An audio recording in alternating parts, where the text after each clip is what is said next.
for some peace of mind. But TikTok said a gator drove a jeep through the blinds. Florida man's at it again with fireworks and a goat. And someone married a ghost in a Dollar Tree coat.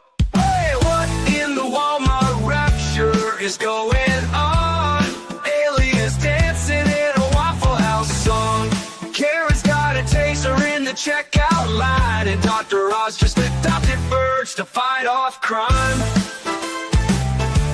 Oh, I'm just sitting here scrolling, my jaw on the floor. The internet's a circus and I can't take no more. Yeah, when it's wildin', there's a raccoon in the sink. Someone robbed a Wendy's just to steal a frosty drink. A pastor's gone viral yelling about the end is near, while folks ride hoverboards in wedding gear. Hey, what in the Walmart rapture is this mess? Florida's a movie, but it's filmed in VHS. Someone fed meth to a squirrel named Dave, and now he's in a cage just throwing rave. I'm just... Good morning, everyone. It is the 18th of, August. I was going to say April, but I knew it was wrong. I was like, it starts with an A, but I know it's not April. So that's about how my week is going, trying to remember if we're in August or April. So hopefully we can all figure that one out by the end of the show. Thank you all this morning for joining me today for Mornings with Mo. We've got a lot of stories, a lot of absurd, and, well, just a lot of everything going on. So welcome. Our first story is a bit sad. Terrence Stamp, the star of Superman and Priscilla, Queen of the Desert, has passed away at 87. Terrence Stamp, who's best known for his roles in Christopher Reeve's Superman movies, as well as Priscilla, Queen of the Desert, has passed away. He was 87. Now, the beloved actor's family announced the news in a statement to Reuters on Sunday, August 17th. He leaves behind an extraordinary body of work, both as an actor and a writer, that will continue to touch and inspire people for years to come. His loved ones said, "We ask for privacy at this sad time." Now, born in London in 1938, Stamp made his debut in 1962's Billy Budd, a role that garnered him an Oscar nomination for Best Supporting Actor and Golden Globe for Most Promising Male Newcomer. Now, he later starred in Modesty Blaze, 1966, and 1967, Far from the Maddening Crowd, a latter of which also included his then-girlfriend, Julie Christie. But Stamp's opportunities appeared to dry up towards the end of the 1960s, and he opened up about that time of his life, during an interview with The Guardian in 2015. "It's a mystery," he told the outlet. "To me, I was in my prime, but when the 1960s ended, I just, ended with it.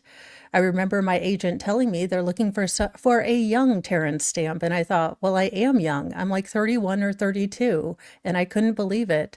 Now, Stamp ultimately returned to the big screen when he was offered the role of General Zod, opposite Christopher Reeve's iconic Superman in 1978's Superman. And if your mom didn't have this pantsuit, because I don't know, but if your mother did not cosplay as Zod, with many of her, fashion choices in the late 80s, early 90s, then you must not have been living with my mother, but I swear my mom had this pants outfit.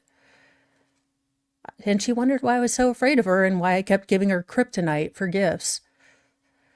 Now, Stamp ultimately returned to the big screen when he was offered the role of General Zod opposite Reeves again, I read that part. He would also return to the role 2 years later for the 1980s sequel. "During that time away from the screen, I had transmuted myself," he told The Guardian 10 years before his passing. "I no longer saw myself as a leading man. What happened inside me to enable me to take that role and not feel embarrassed or depressed about feeling a villain," Stamp regarded General Zod role. "I just decided I was a character actor and I can do anything." Now, he portrayed villains once more in 1994's Adventure of Priscilla, Queen of the Desert. Now, the film, which also starred Hugo Weaving and Guy Pearce, saw Stamp return to play as a trans woman named Bernadette who traveled on a road trip with drag queens, as one does. Now, he was again received widespread acclaim for this performance and was nominated for Best Actor at the 1995 Golden Globes. Cross-dressing has been around since at least Shakespeare, Stamp told People closely after the release of Priscilla in 1994. It would be nice if a greater androgyny were the next big social development. It would make relationships easier. I'm sure Hollywood will say, we know he was a great villain, but now we know he's got great legs. He also joked at the time, I live in hope. So there you go. Stamp's other acting credits include Star Wars Phantom Menace, Elektra, The Adjustment Bureau, Murder Mystery, and Last Night in Soho was one of his final projects before his death, and that was released in 2021. So there you go. I remember him as Zod. I don't think I've seen Priscilla, Queen of the Desert but once, and I don't remember any of it. So that being said, I did see it when I was in college, and there might have been adult beverages that stopped that. But in a really good story, and a story that we might need to start our Monday out pretty good, a heroic 11-year-old was able to save, and rush to save her next door neighbor, a 5-year-old who had gotten stuck in a 20-foot well after hearing his cries for help.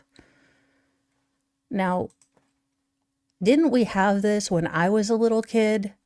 Didn't we have like baby Amy in the well, baby Jenny? I don't remember. Isn't she like my age now? An intrepid young girl rushed to her neighbor's aid when she heard a desperate mom shouting for help after her 5-year-old son had plummeted down a 20-foot well in their Massachusetts neighborhood. Juliana Fisher, 11, was home when she heard her neighbor, Kathleen Freeman, screaming for her son and pleading for anyone to help her. I heard these screams and like these screams and someone saying, call 911, Juliana told local News 12. Now, the preteen didn't waste a moment asking questions and sprinted outside following the sounds of her shouts while she called the police. Now, Freeman's son, Jack, had fallen into a deep water well that had been concealed by a cover that had slipped out of the way as he was walking over it. Yeah, that looks about as safe. Look, I am from Appalachia. This is what we call Appalachian engineering, and it is not safety conscious. No, that is not how you cover a well. Anywho, this is how things go in Indiana, and let me just tell you, don't walk over well covers. Now, he had fallen into the well as he was trying to walk over it. All the while, Jack told the outlet that he was looking and shouting for his mom. I heard a scream I've never heard before from my son, Friedman told the outlet. Now, the stunned young boy was able to stand at the bottom, surrounded by chunks of concrete and clutching a nearby pole. Now, Friedman, was stuck above the ground as she watched her son at the bottom of the well and tried to console him the best she could. Now, the 11-year-old quickly assessed the situation and grabbed a nearby ladder, carefully lowering it down the well with her father's help so Jack could climb out. Now, the 5-year-old was able to, climb up and was relatively safe, except for a few minor scratches. He was really brave, and I'm so thankful for Juliana. It's a really good feeling when he got out of the well, Friedman told the outlet. Now, responding crews didn't have much work cut out for them after Juliana's, ladder approach. They placed a heavy metal plate on top of the well with bricks just to make sure it wouldn't slide again. And, Jack was taken to the hospital for an assessment. Meanwhile, Juliana just kind of shrugged off her good deed. I don't know. Anything listening probably would have done the same thing. Still, the Friedman family is celebrating Juliana as, a neighborhood hero. So hopefully they can get something much more substantial on top of that well. And if you have kiddos and wells, teach them that they're dangerous. But I'm glad that she was able to help and get all that taken care of. Now, in a story that Flux sent me and I was going to put on Friday, but It's actually just too doggone sad to put on Friday. And look, I get that this story could get political and all that jazz. I'm not really here for the politicalness of it, but the fact that someone tried to do an illegal U-turn with a daggone, semi truck that killed 3 people. And we do get to see it. I will put this, see if I can. So, yes, he basically does a U-turn, and the truck that's behind them, because they don't realize they're doing a U-turn because it's completely illegal, slams into them with no ability to stop. So it's absolutely, what in the hell is going on here? Shocking footage shows a driver making an outrageous U-turn, killing 3. Now, yes, the driver does have illegal immigration status. There's another channel you guys can go have the whole, political jazz, back and forth, but this is more just telling you guys what happened. Now, the roadway horror happened around 3 p.m. on Tuesday on a Florida turnpike near Fort Pierce when the tractor trailer driven by suspect Harjinder Singh made a hard left turn across the highway and attempted to cross the median through an official use only pass. So these are the parts in the road where it says like no cross traffic, do not, do a U-turn. These are specifically for state highway patrol people and municipal vehicles.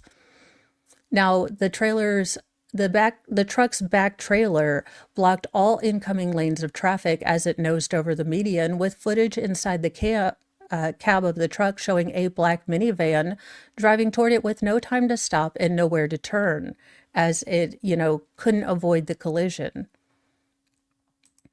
Now, within seconds, the minivan slammed into the trailer full speed and became wedged underneath.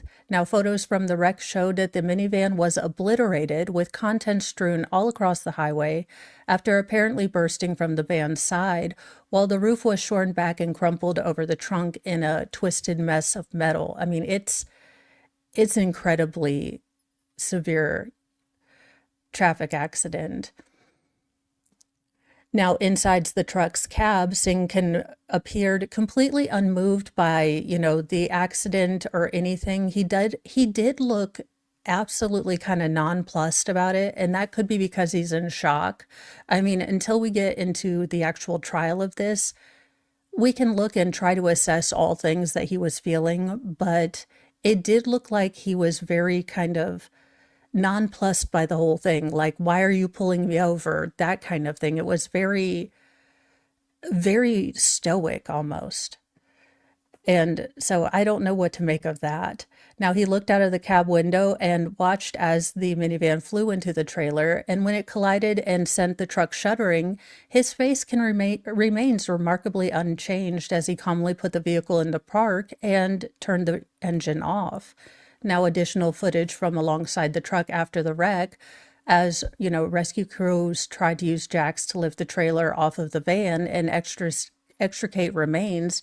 So again, the driver standing by and watching the operation with his arms at his side and no expression on his face. Now, the 2 passengers in the minivan were killed instantly, while the driver did cling to life. Unfortunately, he did succumb to his injuries at a nearby hospital. Now, the victims' names have not been released, but were confirmed to be a 37-year-old Palamo Beach woman, a 30-year-old Florida City man, and a 54-year-old Miami man, according to Treasure Coast newspapers. Now, Singh has been charged with counts of vehicular homicide and is in Florida custody. Now, ICE has a detainer sent out for him, as it was determined that he has been in the U.S. illegally since 2018 when he crossed over the Mexican border. Now, it's unclear which country Singh is from. I'm guessing it's not Mexico, but far be it from me to ignore Mexico's giant Sikh population. He was driving with a California commercial license. Now, if found guilty on the homicide, he will likely serve his sentence in Florida and then be deported.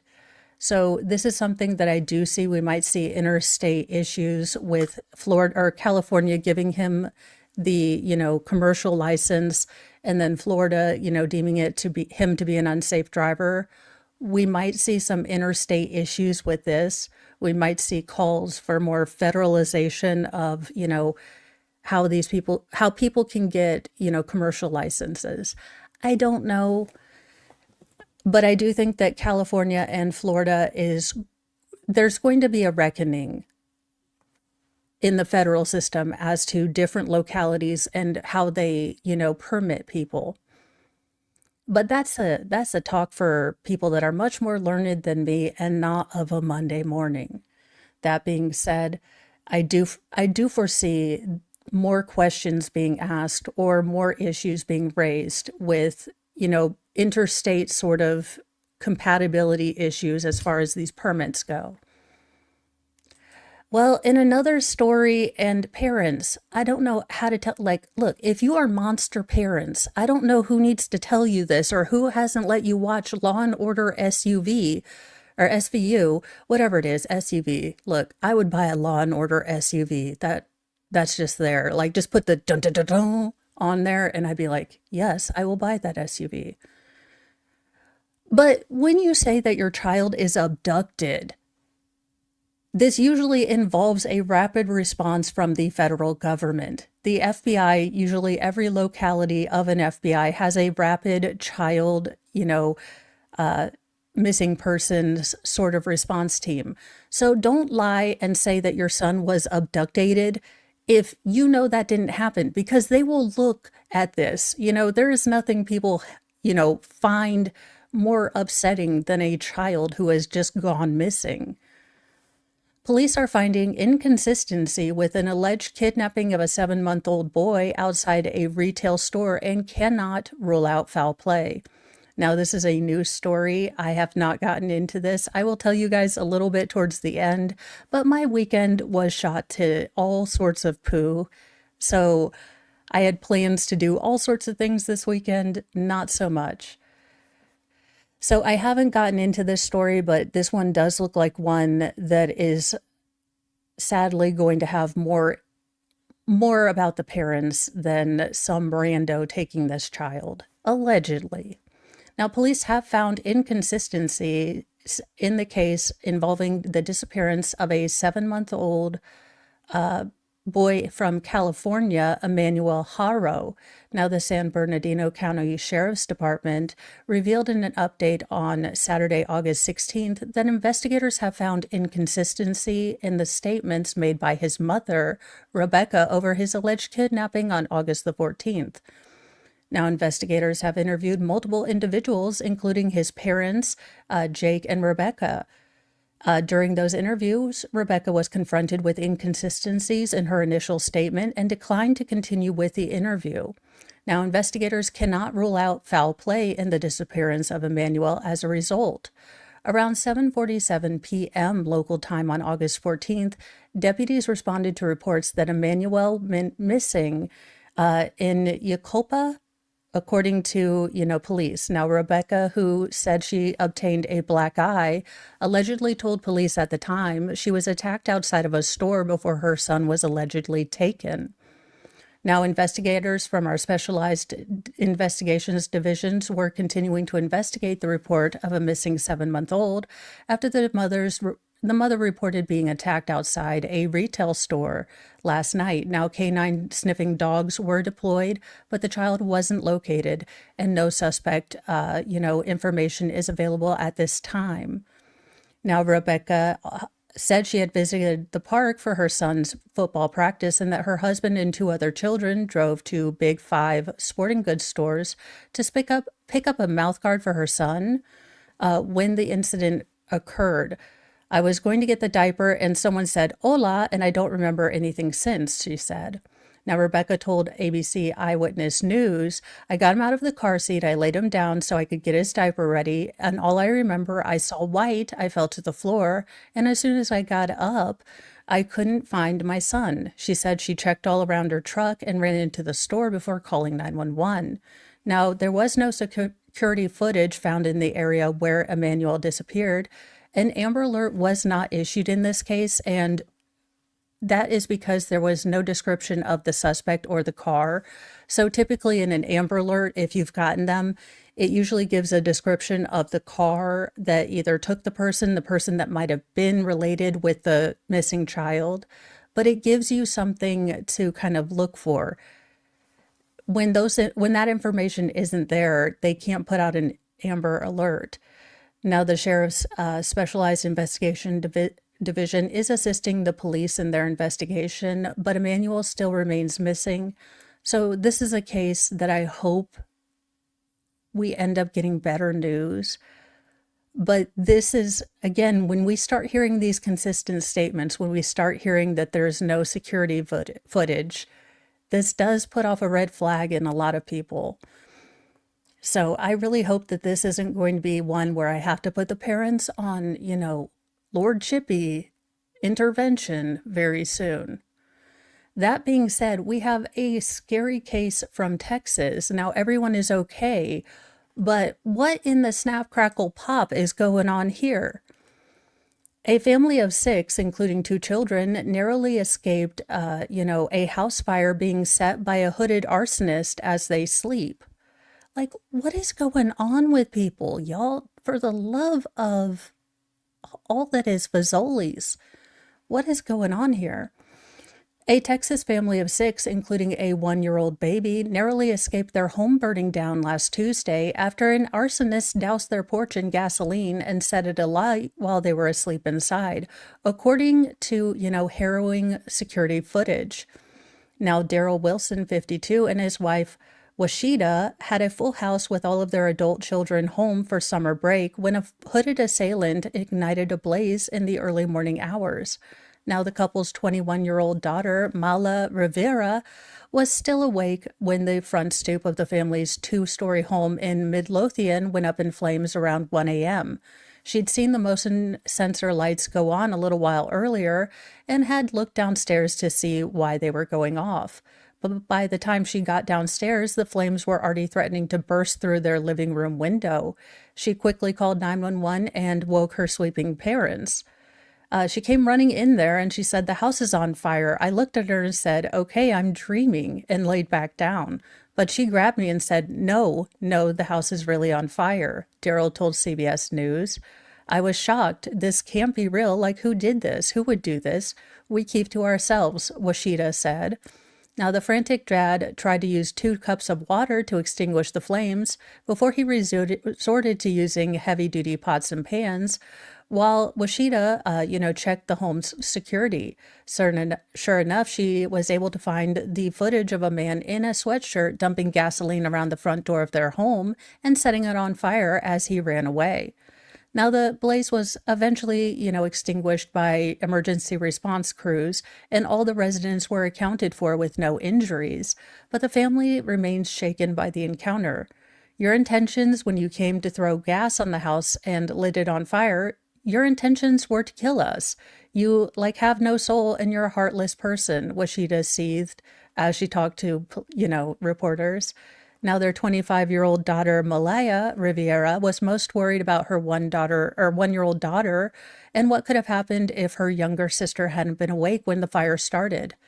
Now the family is sleeping in shifts, so someone is always awake to keep watch as the arson suspect runs free. "We're on rotation, just staying up at night, looking out the windows, looking on the camera. We're on rotation. Someone sleeps and someone will be on watch," Washida told the outlet. And in a desperate attempt to find some peace of mind, the family does plan on moving as soon as they can.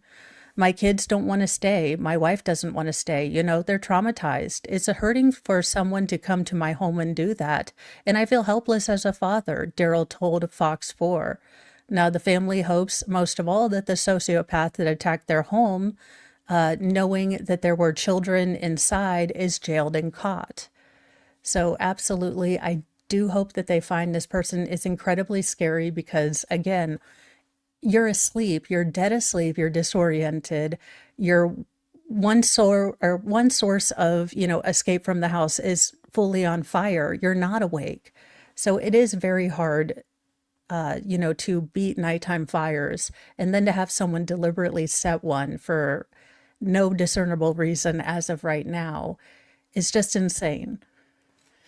But y'all, it was a rough weekend, but I managed to find some stories that will make us wonder if we truly are in the end times, both with their absurdity and, well, their ridiculousness.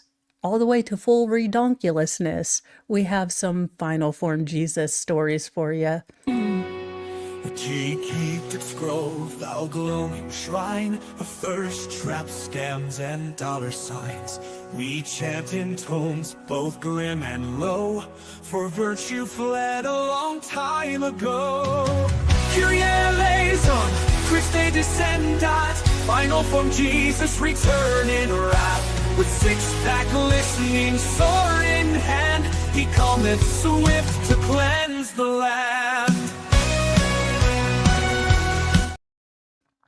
Well, this haver of the most Jim Brewery of Jim Brewer eyes is an ex-Nashville cop who has entered a new plea after being arrested for groping an OnlyFans star's boobs during a mock traffic stop.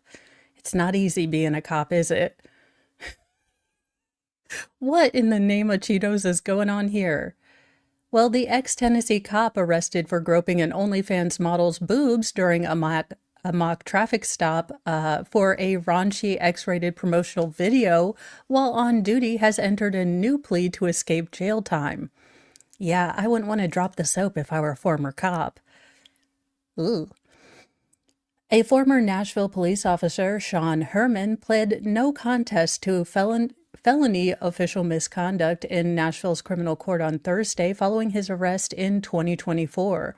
Now, as a result of this new plea, Herman, 35, is sentenced to a year of supervised probation. Now, he was also granted judicial diversion, meaning that if he's eligible, he can successfully complete probation as ordered, and then their cases will be dismissed and the charges cleared from their record. Now, the 35-year-old was fired from the Metropolitan Nashville Police Department on May 2024 after detectives with the Special Investigations Division discovered that Herman was the officer wearing his uniform in the X-rated video produced by local OnlyFans officer Jordan. She just has one name, like Cher or Dolly. Well, mostly Cher or Reba. Now, the scandalous skit shows Jordan after she's pulled over for exposing her chesticular region and then inviting the officer to grope her to avoid a ticket, as News 5, local station previously reported. She's then seen grabbing his crotchular region, just to make sure that we're both getting touched. Now, while the officer cannot be seen from the shoulders up, part of his police patch on his arm was briefly exposed as he reached for the OnlyFans content creation, as you do. Now, the investigation determined that the video was created on April 26th in a warehouse parking lot while he was actually on duty as a patrol officer. Now, he was arrested and charged with 2 counts of official misconduct that June and was later released on a $3,000 bond. Now, he was with the Metropolitan Police Department for about 3 years before he was canned. That was one of the most outrageous, disrespectful acts that a person can do. By disrespectful, I mean to all MNPD employees in this agency, the department said at the time. Now, the state board indefinitely suspended his certification to be a law enforcement officer in Tennessee in August of 2024, meaning that he could argue for reinstatement once this criminal case has closed. Now, Jordan told Law and Crime in March that the video wasn't shot for, her OnlyFans, but rather for promotional purposes to be shared on X and increase clicks. Now, the content creator, who also appeared alongside her husband, identified as Hubs, stated she didn't know Herman before the video and that he responded to a post on a Reddit page about potentially filming a full video in the future. Because, there's nothing more romantical than being with your husband as you're picking up a cop to maybe possibly do adult films with later. I mean, it's what every date night ends with. I am confused. Now, Jordan said that after Herman was charged for his role in the skit, she tried to stay out of it, but, she was no longer in communication with the ex-officer. However, she did say she took down the video once she realized that, the backlash that Herman was facing. Now, while Herman was fired and arrested, Jordan said she saw her subscription numbers skyrocket on her OnlyFans account. Another interview with Outkick back in May 2024, Jordan blamed local media for bringing the clip to attention of law enforcement. I'm under the impression that local media turned it into the department. I do believe that it was from my Twitter. The video was sitting at 2 million views at that point, and it had been retweeted 5,500 times, so it's safe to assume that that was the culprit. As for Herman, she added that he was a very respectful, very polite guy when he wasn't groping my chesticular area in front of my husband, as he do. The husband's like, yeah, just give her a good squeeze, if you will, for me. Do what now? So there you go. OnlyFans star says it was the evil media who got the cop fired and not the fact that he was in uniform doing degen stuff for OnlyFans. But, who knows? Well, it's not the rabbits this time. They got the squirrels. Zombie squirrels covered in oozing warts are being spotted all over the backyards of the United States. Okay, who is doing unholy thing with little woodland creatures? Who is doing the zombie, like the Raccoon City testing on woodland creatures? Because what is going on here? Now, the squirrels have been showing up with pus-filled warts and tumors all over the United States, according to a report. Grotesque-looking gray squirrels photographed in states like Maine and across parts of Canada have been appearing in recent months with oozing sores, hairless patches on their heads and limbs, according to social media users that have been uploading pictures all over Reddit and X.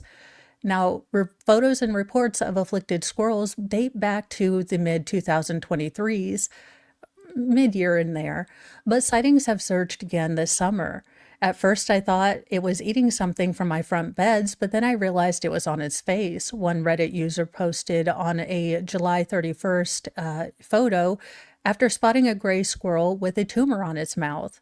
Now, some have dubbed the critters zombie squirrels, but wildlife experts claim that the animals are likely suffering from squirrel fibromatosis, a viral skin disease that can cause these sort of wounds and infections and hair loss, and basically you look like they have mange. Now, the virus spreads through direct contact between healthy squirrels and then squirrels that are affected, mimicking sort of herpes transmission in people. Now, the virus is often confused with squirrel pox, which is more common in the UK and can be fatal to red squirrels. Now, despite looking scary, Chevnell Webb of Maine's Department of Inland Fisheries and Wildlife told the Bangor News Daily that residents don't need to fear the squirrels and they pose no threats to humans, pets, or birds. It's like when you get a large concentrations of people. If someone's sick, it's something that spreads easily and people are going to catch it. Now, the concentration may be caused by innocent bird feeders, as infected animals can leave saliva or fluid on uneaten seeds and expose other squirrels to the virus. Like a lot of people, I love watching birds, but unfortunately, you can attract multiple squirrels to that feeder and risk exposure if one of those, squirrels has the virus. Now, though zombie squirrels aren't dangerous, people should let animals heal on their own. I wouldn't recommend trying to capture a squirrel that has the virus, Webb cautioned. It's naturally occurring and will run its course in time. Now, the tumors do often clear up in 4 to 8 weeks. Sightings of the squirrel virus came as another rapidly spreading virus is causing cottontail rabbits in Colorado to grow, black tentacle-like spikes out of their heads. So it's just not a good year for the creatures who love Snow White. In fact, nature is rebelling against Disney's Snow White remaking. Now, I never thought we'd see her back again, but this is why we brought Final Form Jesus, because I don't know if I can deal with her stupid for another another session, but I'm willing to go through it with you guys if you're willing to go through it with me. This chick is back. Convicted killer Jodi Arias is signaling a fresh legal push that might, get her out of prison after almost a decade. Jodi Arias, convicted in 2013 for the brutal taking of her ex-boyfriend Travis Alexander's life, may be preparing to pursue another legal challenge to her conviction. Now, after a near decade in prison, Arias, 45, remains behind bars at Arizona's Perryville State Women's Prison, serving a life sentence without the possibility of parole for the 2008 killing. Now, recently, she has reemerged in the public eye through prison-created artwork and a new blog on Substack. In a June 27th post, Arias dismissed tabloid rumors that says she flirts with prison staff, calling it a juicy lie. It might be difficult for some to grasp, but flirting is not among my priorities. It's a waste of time and does nothing to serve my goals, she wrote. She added that her focus now lies on PCR, or post-conviction relief, my art, my writing, including manuscripts that may or may not be published. Now, that line has fueled speculation that Arias is preparing another legal maneuver in her long-running effort to overturn her conviction. Now, most of her Substack content is subscriber only, but the June 27th entry was made accessible to the general public. Now, although previous appeals have been unsuccessful, Arias has consistently expressed a desire to overturn her conviction, and she claims that proceeds from her artwork are being set aside to help finance any future legal filings. Now, in Arizona, post-conviction relief is a legal option available after all standard appeals have been exhausted and can be used to introduce new evidence or raise constitutional concerns. Now, we all know about the Jodi Arias case, but it does look like this might be coming back. So interesting, but oh dear Lord, I don't know if I can deal with her and that weird little short, yelly, angry state attorney. I just can't deal with him. He seems angry for no good reason other than the fact that I think he got disbarred because didn't he write a book about Jodi while he was covering, or was that her defense? Look, the Jodi Arias case was just 12 pounds of crazy, but I'm willing to go back to it. I just don't know that I want to. Well, TV, y'all, Biggest Loser is coming back, and I don't know if Biggest Loser, if they're doing some sort of kind of look back at it, but today when I was going to pull stories, Biggest Loser is all over the place.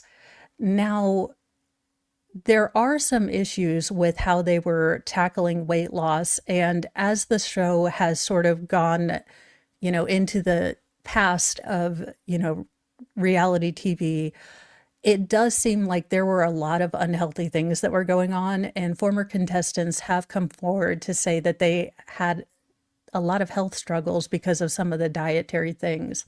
So a Biggest Loser contestant claims that she officially died while filming a challenge as the weight loss show re-enters the spotlight. A contestant on The Biggest Loser claims that she died when she became unresponsive on the first episode of her season and had to be transported by a medical helicopter to a hospital. Now, a 3-part documentary, which premieres on Netflix Friday, covers the inception of the show and the successes that the contestants had, but also its controversies, like urging contestants to eat less than 1,000 calories a day to lose more weight, and bizarre temptation challenges with rooms filled with food. Now, on the trailer of the documentary, contestant Tracy Ulrich admits being on The Biggest Loser was just like winning the lottery, but she later noted that her organs started to shut down during the show. I don't remember a lot. She says, I remember hearing the helicopter and I just felt like I was floating. Then I read my grandpa was there and then I saw darkness, but I then saw light. So I knew I died that day, she, said while being interviewed for Netflix's documentary, Fit for TV, Reality of Biggest Loser. Now, she was a contestant on season 8 of the reality fitness show and had to run a mile on a beach along with all the other contestants for the first challenge of the show. And they were told that anyone who didn't finish would be eliminated. Now, as she was running, her body began to shut down and she fell to the ground, even attempting to crawl towards the finish line. Now, eventually, her roommates carried her across the line in a show of camaraderie, but people quickly realized that this wasn't like, I just don't like to jog-itis. This is not good. She collapsed right there on the other side of the finish line, and that's when I realized there was a big problem, the Biggest Loser host Allison Sweeney said. Now, a fellow teammate, Danny Cahill, agreed, saying he knew something more serious was happening because she wasn't really responding. When the helicopter came in, we were all scared to death. Now, Ulick would claim that when she arrived at the hospital, the doctor told her if her legs didn't drain, they would have to cut them open and drain them. I didn't realize that I had rhabdomyosis. It's your body's way of saying, I'm going to shut down with you. It started in my liver and went to my kidneys and then goes to your heart. That's where I almost died. Now, the show's medical advisor, Dr. Robert Huzia, would go see her and say that she was incredibly ill and assumed that she would go home. So again, these reality shows are not really great there has been a history of, especially for, Biggest Loser, of there being some very unhealthy things done in the name of losing weight. So I do kind of want to check out this documentary to see what's going on, because I remember being kind of a fluffular, teenager and seeing Biggest Loser and thought, gosh, if I could just go on there, I could get, fit. But there are a lot of things that it's not showing you a good way. Could we go? I know this is America. Look at me. Could we possibly have health that is not, insane? So could we have a happy medium between healthy at every size and early aughts anorexia? Could we do that? Could we say like, hey, don't eat like a drunken toddler and maybe get a vegetable or two? I don't know. I would love that to happen, but it seems like we cannot do anything in moderation. But there you go. It does look like a Biggest Loser documentary is coming on, and there are more things coming out about the series that maybe shows that I know you're going to be shocked, but reality TV might not exactly be real. I know you're shocked. Now to meet, the monsters that walk among us that need desperately to meet Lord Chippy, because good Lord, it's already Monday and people are wilding out, y'all.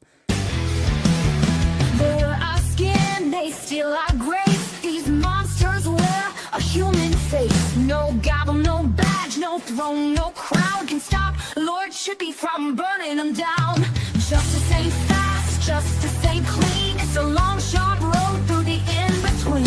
So raise your fists and light your flames. Chippy's coming and he don't play games.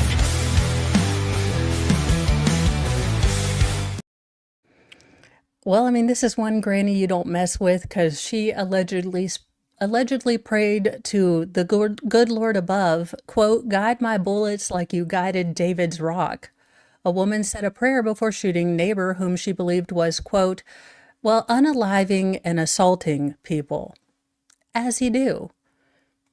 A 64-year-old Minnesota woman allegedly said a prayer before taking the life of her neighbor because she thought the victim was unaliving and assaulting people and heard her digging graves in the basement, according to police officers. Ava Leon Knock, 64, stands accused of second-degree attempted murder and 2 counts of assault with a dangerous weapon, according to a probable cause arrest affidavit that deputies with the Winona County Sheriff's Office filed.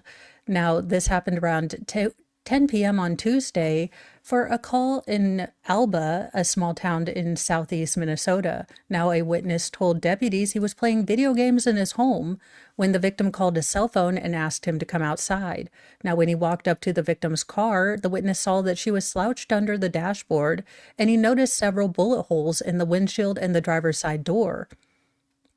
As you do.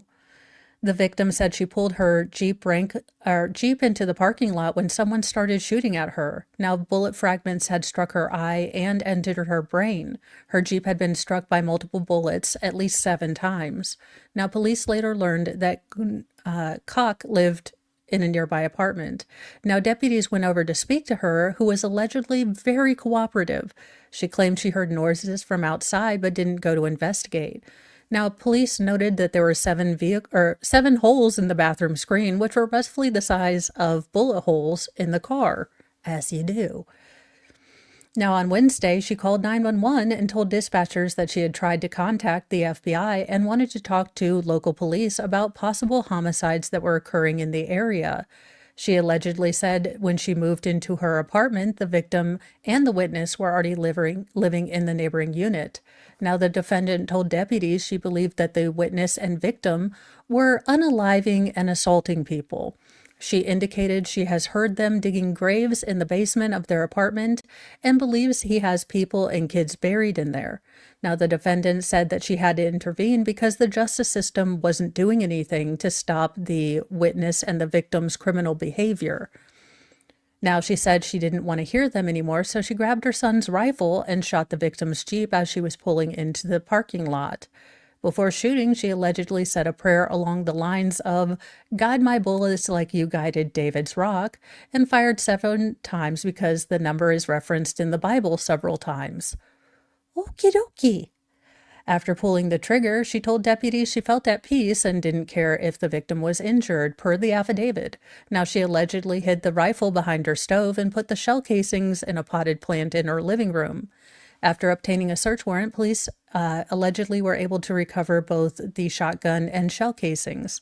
Now, while they were investigating, the owner of a business next door to Koch's apartment told them that she came into the business about a month ago and said that the victim and witness were being very loud.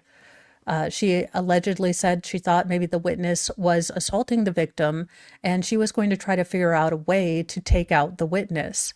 Now, she was arrested and taken to Winona County Jail, where she remains on a $500,000 bond. On Friday, a judge ordered her to undergo an evaluation to determine whether she's even competent enough to go forward in her criminal case. But this definitely seems like there's a lot of mental health issues here, but also an acknowledgement of guilt because she did hide the weapon. So I don't know that she might not be found competent right now, but she probably will be found competent in the future. Possibly. But she couldn't meet this dude because, I mean, if this woman had to talk to Jesus about making sure her aim went well, she could have gotten this dude, but no, of course not. She gets an innocent person who she just doesn't like their loud music. Impulsive, I was right the first time, repulsive. Impulsive man accused of SA, he claims, never happened, but the victim did want it to be over, and it seemed traumatizing, according to him. Now, a Missouri man is accused of SAing a woman last month, but claims that he never SA'd her. But when they would, have the sexual relations, the victim always seemed like she wanted it over and admitted it was traumatizing and one-sided when he talked to the police officers. Yeah, that is maybe not what you tell people, because that sounds like a crime. Remo Rooks, 38, of Clinton, is charged in Henry County with 2 counts of SA after the victim reportedly alleged the assaults to police last Wednesday. Now, the woman allegedly told police that Rooks, who admitted to cops that he's sexually impulsive. Also, where do you put that on your LinkedIn? Took advantage of her on July 31st at a private residence in Clinton, which is about 75 miles southeast of Kansas City. The extent of their relationship prior to that was unclear. Now, the victim stated that he SA'd her twice in the same day. The victim stated she told him no, and she didn't want to sleep with him. Now, Remo was taken into custody Wednesday and interviewed by police about what allegedly happened. Now, he did try to deny the allegations against him, saying that, the relations were consensual, but also admitted that it eventually felt one-sided, per his words. Now, Rima advised that he never SA'd the victim, but when they would sleep together, the victim seemed like she wanted it to be over, stating it seemed traumatizing for her. Yeah, yeah, sir, this is what we call admitting a crime. And then, to top it all off, he said, well, look, I'm just a little sexually impulsive. Well, seems like a good reason for you to be in prison, sir, because we can't have, sexually impulsive people outside. Now, he faces up to 14 years in prison and was behind bars Sunday on a $25,000 bond. And he does seem like he's trying to ask for his bond to be reduced today. So I'm not sure if that'll happen. And if the judge looks at any of this and sees, sexually impulsive, I'm going to hope that he just says, slam the door, lock the door, throw away the keys. Because I don't know. And then the final one. Now, women, I don't know, but if he asks you to kidnap his children, do not do that. That is what we call a felony. And he is not your boyfriend. He is a felon at that point. Paid the suspect to bring the children. A Texas woman has been arrested at a Chicago airport for trying to kidnap 2 children on the father's behalf and take them to Mexico. Yeah, don't do this. It's a bad idea. A Texas woman was recently arrested for trying to facilitate a pay-to-play, kidnapping of 2 children and have them sent to Mexico, according to law enforcement in Illinois. Cindy Sanchez, 47, stands accused of 2 counts each of kidnapping by deceit or enticement, unlawful restraint, and child abduction, parent without custody, according to the 16th Judicial Circuit records. I love that I can speak English just once in a while. Now, the defendant was caught this week at Midway International Airport with 2 children in tow, an 11-year-old and a 13-year-old.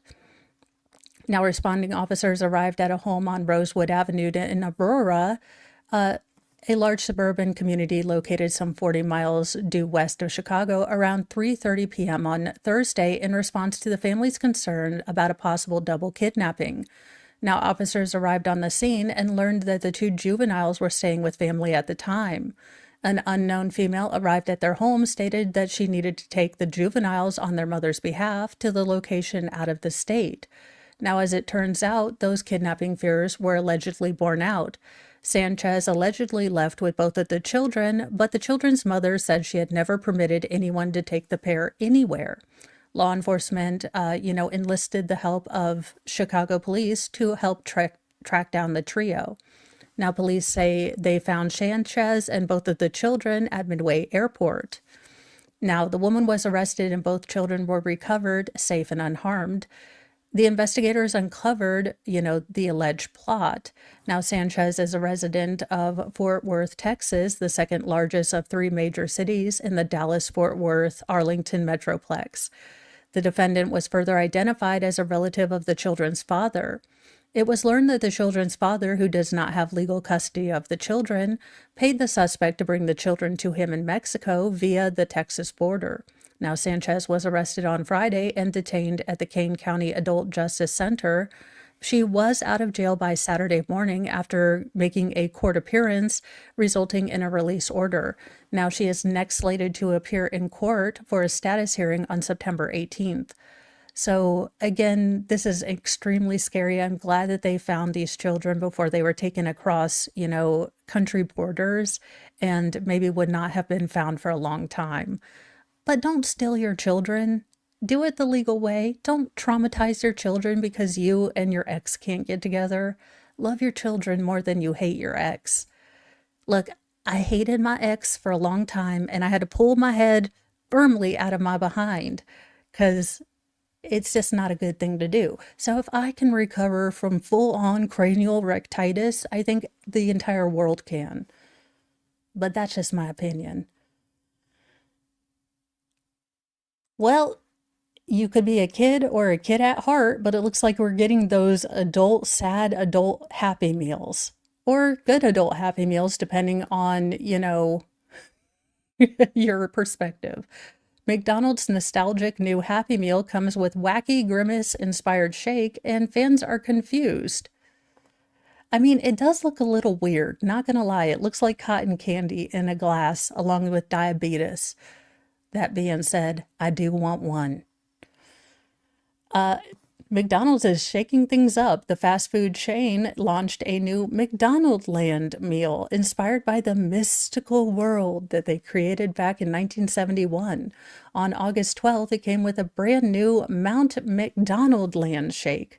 It's a limited edition pink and blue Mount McDonaldland shake that's an ode to the blue lava and pink clouds of the mythical volcano in Grimace's hometown, and only described as a secret concoction of flavors.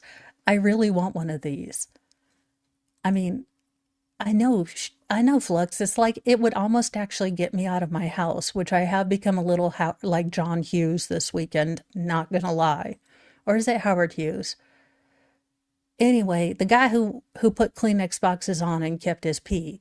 Anywho, I almost became that much of an inside cat, so maybe this is what I need to get myself out to drink neon food. Thank you, JK Debug. I knew it was one of them. Now people are discovering what it actually tastes like. Now, a spokesperson for McDonald's has revealed information about its profile on Today. The Mount McDonald Land Shake features McDonald's signature soft serve and berry flavors, has a vibrant blue color with pink whipped cream. Ugh, sounds awful. Now, one person on Reddit claimed that it was a mishmash of different fruity flavors. I guess something similar to raspberry. It's got pomegranate, pear, apple, elderberry, peach, blackberry, and plum concentrates included. Now, according to Today's review of the shake, the whipped cream was very pink but tasted just like normal whipped cream, and the shake itself reminded the reporter of the berry-flavored Grimace shake with notes that tasted like Fruity Pebbles or Trix. I mean, so there you go. Is it the Purple Blob's birthday shake in a new blue outfit? Maybe, they wrote. Similar to Today's review, a person who drank the shake for the Taste of Home magazine said that McDonald's new colorful shake is nostalgia in a cup for millennials. In terms of an actual flavor profile, I've got to say that this shake lives up to the surprisingly expansive lore of Grimace. Again, do you remember when Grimace didn't have lore? We don't need lore for everything. Grimace does not need its own backstory. I swear to goodness. Stop it. But there you go. We now have backstory lore for Grimace. So if you ever wanted to learn more about Grimace's homeland or drink their special shake. Although snake. That being said, I did not know we had back lore on Grimace. So there you go. I mean, who could have foreseen that? Well, it's a gesture headed to court on a felony assault charge. I mean, of course it's Florida man. Well, upset at the noise of a landscaper's lawnmower, a Florida man retrieved a dagger from his car and threatened the worker with a weapon, according to police, who say that the accused was wearing a full gestures costume during the incident and arrest. Hey, it was laundry day. Who hasn't worn their gesture, costume out when it's laundry day? Now, according to a court affidavit, landscaper Brian Henson was mowing two separate lawns on St. Petersburg Street yesterday afternoon when he was confronted by Anthony Marzola, 51, who lives in a nearby home.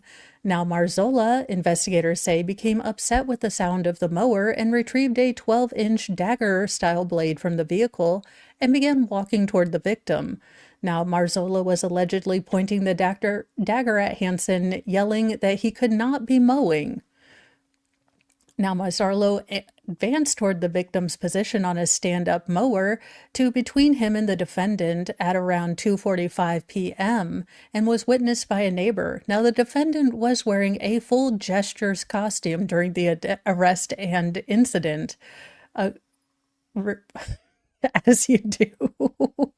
While the report does not indicate why he was wearing, a jester outfit in the middle of the day, it seems that the getup was related to the operation of psychedelic jester Smoke Shop, which recently moved in at Seminole and St. Peter's.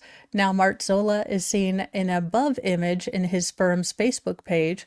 Now, the photo at the left was taken, Thursday by jail personnel. So this is for his smoke shop, the Weedporium, and this is, his mugshot.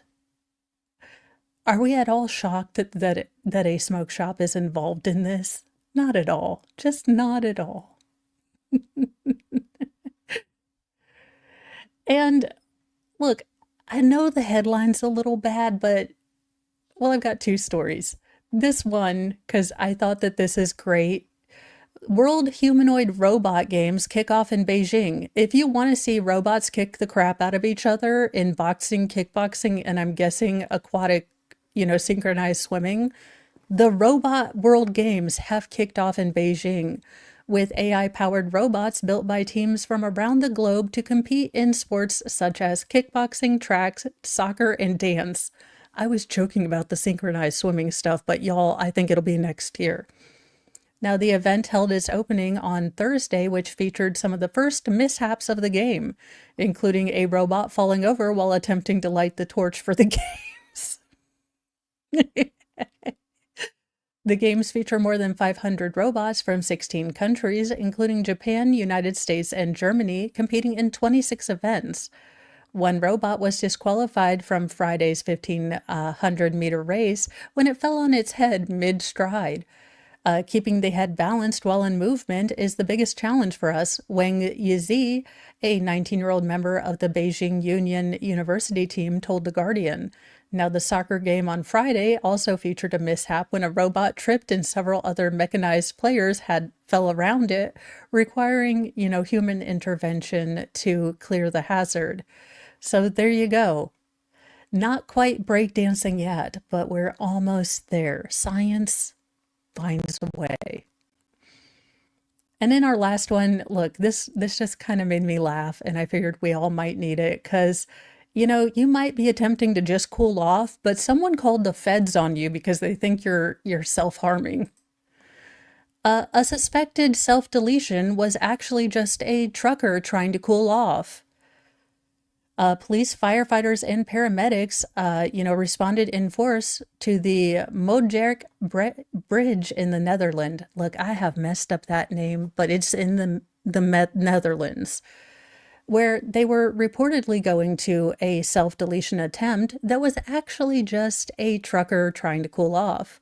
Now, the police wrote on social media that helicopter units responded alongside firefighters, EMS personnel, and the Royal Netherlands Sea Rescue Institution after the man was reported to have parked his truck along the shoulder of A16 and jumped from the bridge into Holland's Deep River. Now, responders arrived to find that the man had made his way back to a ladder where he hailed a passing boat and got a lift back to shore. Now, the man was initially, reported to again be self-deleting, but he gave the police a very different story. The Hungarian driver thought it was a beautiful, warm summer evening, just like we did, the police wrote. When he arrived at the bridge, he thought it was time to cool off. Now, the driver parked his truck on the highway shoulder and jumped off the bridge just for a quick swim, only to realize that the water was a bit more dangerous than he had thought. Now, the truck driver has learned another life lesson and received a ticket for parking on the shoulder and jumping off a bridge. I mean, it was hot. He didn't have air conditioning. I can totally get it.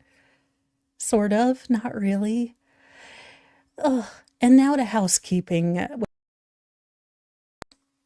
I love that I was trying to put myself solo and took myself off because that's the kind of day. This weekend, so you guys know that I was planning on having the Petty Express and the Shandavander arc completely done. But on Friday, the day after I took my daughter to college, I got the news that my cousin passed away. And she was only a couple years younger than me, and she has a son who just graduated high school too. And so today, as my daughter is getting ready to start college, and I'm so excited for her. I also know that there's a son saying goodbye to his mom. And I just couldn't get over just the lack of sense that it all made this weekend. So I didn't want to come on here because I just couldn't get my mind wrapped around it. And it just didn't make sense to me, and it still doesn't. But I just needed to take the weekend off and kind of try to figure out flights. So, and thank you so much, JKD Buck. I don't tell you guys this. I did have intentions of having stuff this weekend, and I couldn't get into the mindset. So I wanted to come back on Monday, give myself full time to process this weekend, and just remind you that when I say be kind, we never know what someone is going through. Because today might be the first day of college for a lot of people, but it might also be the day that someone's saying goodbye to a family member. So keep that in your mind as you're interacting with people today, that we never know the struggles that people are dealing with and going through. So be kind to yourself, be kind to others, but have a sassy mouth. And, take time today to say that you love your friends and family, because we never know when it's going to be that last time that we get to say goodbye. So definitely, just wanted to kind of let you guys know that. That's why we didn't have this weekend, but we will be back. We will be doing Shanda Vander Ark closings and possibly sentencings today. If not today, then tomorrow. And then we will be moving on to another case. I think Baker's actually covering one that I want to cover too. So it looks all the crazy. So we might get in on that.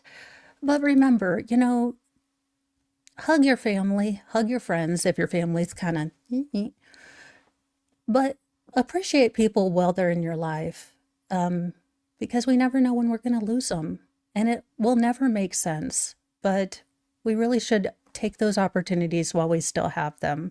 So I will be sending you guys off. I will be back on at 10. Gonna check with Mr. Mo, make sure we've got everything, tabulated for this schedule today so he can get some construction stuff done. But just wanted to share that with you guys as to why we didn't have that. And I am sorry, Magic Angel. Very, very sorry for your loss. And it just sucks. And grief does. But if you need someone to sit here and laugh at the occasional absurdity of the internet, I'm your gal. Doesn't mean that the bad things don't happen, but we can still laugh at absurdity while it comes our way. Bye, you guys. I will see you in just a little bit, okay?